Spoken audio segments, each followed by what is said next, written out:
नमस्कार बंधुओं, मैं मनोज कुमार प्रोटिस्ट आज बात करूंगा भारतीय समाज में प्रचलित विवाह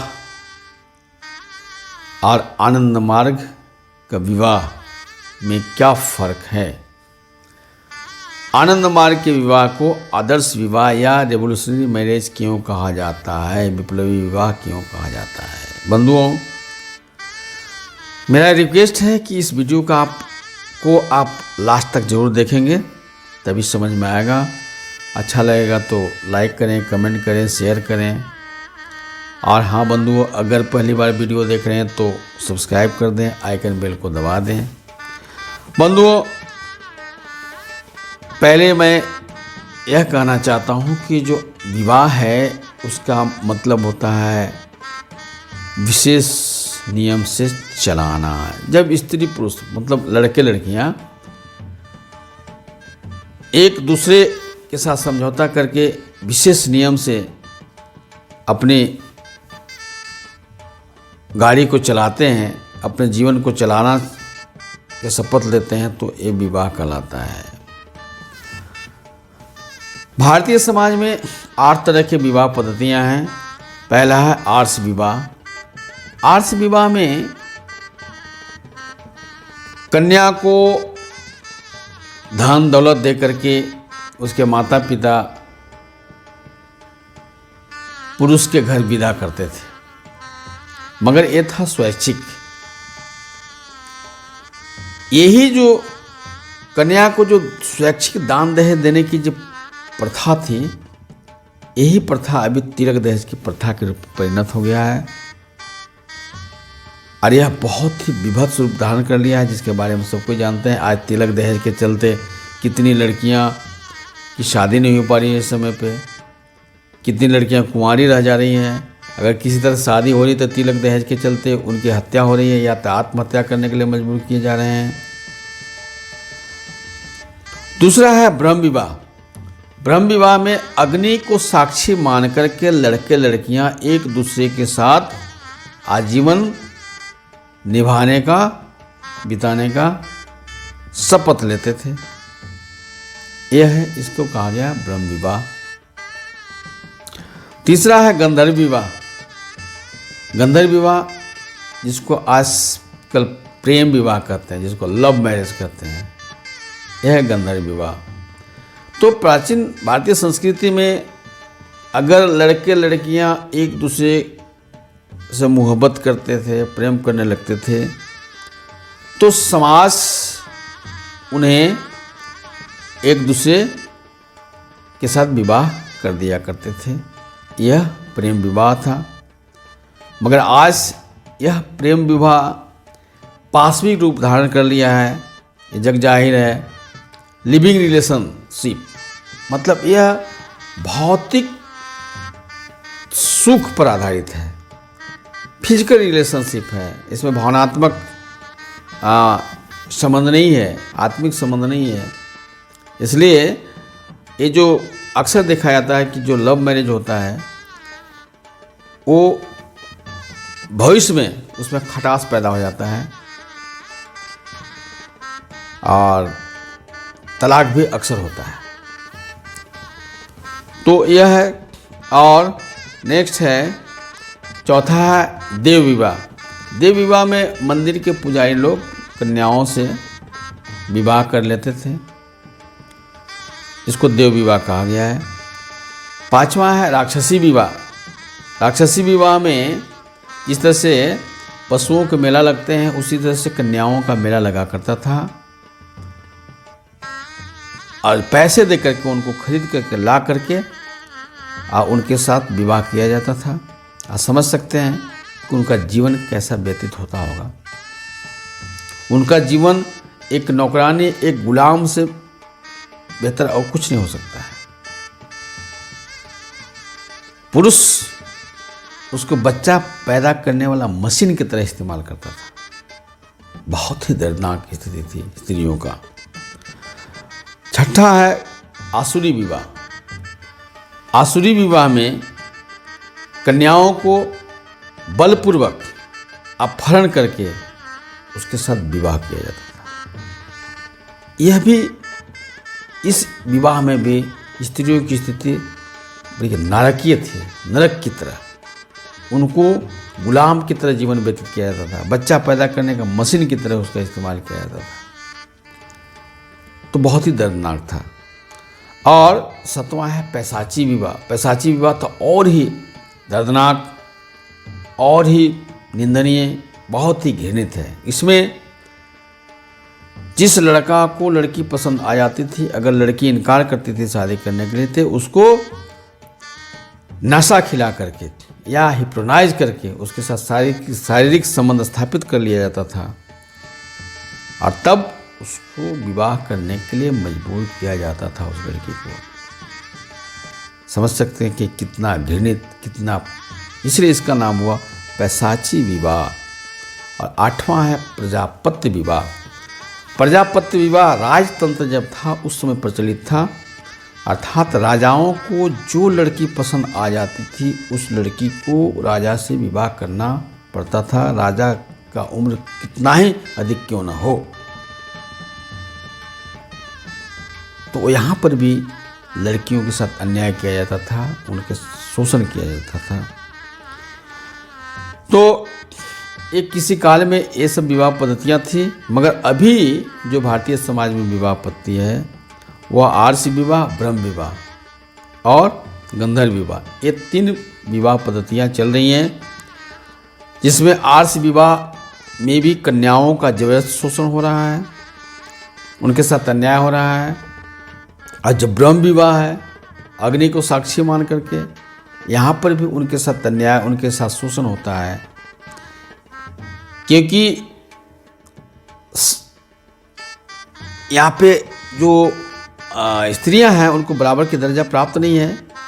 जरा सा भी कुछ इधर उधर गड़बड़ सड़बड़ हुआ तो अग्नि परीक्षा स्त्रियों को ही देना पड़ता है, कभी चरित्रहीनता का आरोप में, कभी कुछ आरोप में।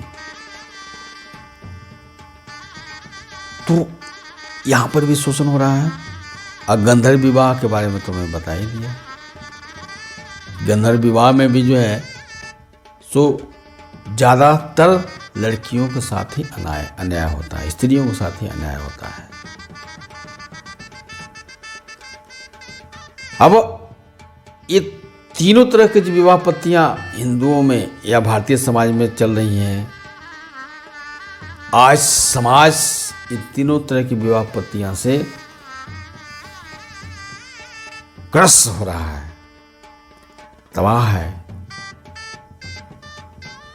तब और 1-2 पद्धतियाँ और हैं, इस्लाम का, क्रिश्चियनिटी का। तो क्रिश्चियनिटी का तो फिर वेस्टर्न कल्चर पर आधारित है, जस्ट लाइक गंधर्व विवाह, प्रेम विवाह।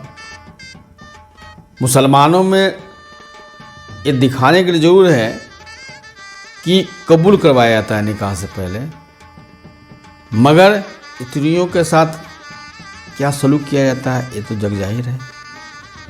उनको गुलाम बनाकर रखा जाता है, उनको स्वतंत्रता नहीं है, उनको बुर्का के अंदर रखा जाता है। आनंद मार्ग का जो विवाह पद्धति है यह बिल्कुल ही इस सारी विवाह पद्धतियों से भिन्न है। यहाँ पर लड़के और लड़की दोनों को बराबर का दर्जा प्राप्त है। विवाह एक बंधन में बनने से 1 घंटे पहले तक लड़का और लड़की दोनों को छूट रहता है अपना विचार देने के लिए। अगर वो कह दें कि हम एक दूसरे, दोनों में से लड़का बोल दे कि हमको लड़की की पसंद नहीं, या लड़की बोल दे कि लड़का पसंद नहीं है, तो यह विवाह नहीं होता है। दूसरा क्या है? दूसरा यह है कि आनंद मार्ग के विवाह में लड़के और लड़कियों का इष्ट और आदर्श एक होना चाहिए, ये मुख्य बात है।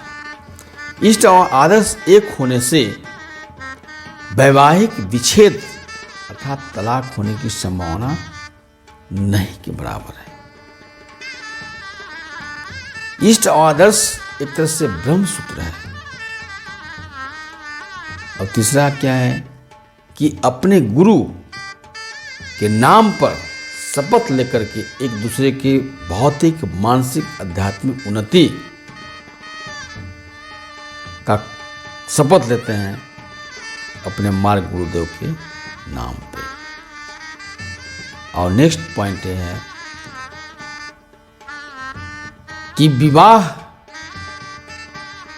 के पहले या विवाह के समय किसी भी तरह का लेन देन नहीं होता है। कोई पक्ष तिलक और दहेज न मांग सकता है न ले सकता है। और नेक्स्ट है, जात पात का कोई भेदभाव नहीं है, केवल देखा जाता है लड़के और लड़कियों का योग्यता। ऊंच नीच, गरीब अमीर का भी भेदभाव नहीं है। और अगला जो पॉइंट है उसमें विवाह कोई भी करा सकता है, मतलब पुरोहितवाद नहीं है। जो हमारा शास्त्र है चर्याचर्य, उसके आधार पे कोई भी विवाह करा सकता है, कोई भी पुरोहित का काम कर सकता है। ये जरूरी नहीं है कि कोई आचार्य हो या कोई महाज्ञानी हो, कोई महापंडित, कोई जरूरी नहीं है। और नेक्स्ट पॉइंट क्या है कि जो वहां पर लोग उपस्थित होते हैं वो साक्षी होते हैं। भविष्य में किसी भी तरह का अगर विवाद होता है या कुछ खटास पैदा होता है तो जो उच्च कोटि के साधक हैं उनकी कमेटी बनती है और दोनों पक्ष का काउंसलिंग होता है। दोनों पक्ष के बीच में जो समस्या है उसका समाधान किया जाता है। इसलिए तलाक होने की संभावना नहीं के बराबर है। अगर 0.1% अगर कुछ संभावना है भी तो उसका भी बहुत ही शांतिपूर्ण ढंग से निपटाने का व्यवस्था आनंद मार्ग में प्रचलित है। और नेक्स्ट पॉइंट और है, वह है किसी भी तरह का आडंबर नहीं है। आडंबर से मतलब है ना कि अब मड़वा करना है तो घिउढरी करना है तो नौवा को दान देना है तो पंडित जी को दान देना है तो इसको दक्षिणा देना है तो वो है, ये सब कुछ नहीं है। हाँ, उस क्षेत्र के जो ट्रेडिशनल जो प्रथाएं हैं, अगर इष्ट और आदर्श का उल्लंघन नहीं होता है तो वो किया जा सकता है। जैसे गीत, संगीत, नाच, गान, इस सब का आयोजन किया जा सकता है। क्योंकि विवाह जो है एक अनुष्ठान है, इसलिए उसमें उत्सव तो का माहौल होना ही चाहिए। और खिलाने पिलाने के जहाँ तक बात है, सख्त निर्देश है कि वर या कन्या पक्ष कर्ज लेकर कोई भी आयोजन नहीं करेंगे। तो इन्हीं सभी कारणों से आनंद मार्ग के विवाह पद्धति को विप्लवी विवाह अर्थात रिवोल्यूशनरी मैरिज का दर्जा दिया जाता है। क्योंकि अभी तक जो भी प्रथाएं समाज में प्रचलित थी उससे बिल्कुल हट करके आनंद मार्ग का विवाह पद्धति है। और ये पूरे दुनिया से में बहुत तेज़ी से फैल रहा है। अभी अभी RM marriage and thought society इसके जो वर्कर हैं, कार्यकर्ता हैं, बहुत डेडिकेशन के साथ समर्पित होकर के काम कर रहे हैं और सफलता भी मिल रही है। तो बंधुओं, अधिक से अधिक आनंद मार्ग पद्धति से रिवोल्यूशनरी मैरिज करें ताकि जल्द से जल्द भेद रहित, जात पात रहित एक मानव समाज समाज की स्थापना हो सके, तभी समाज का, देश का और दुनिया का कल्याण हो सकता है।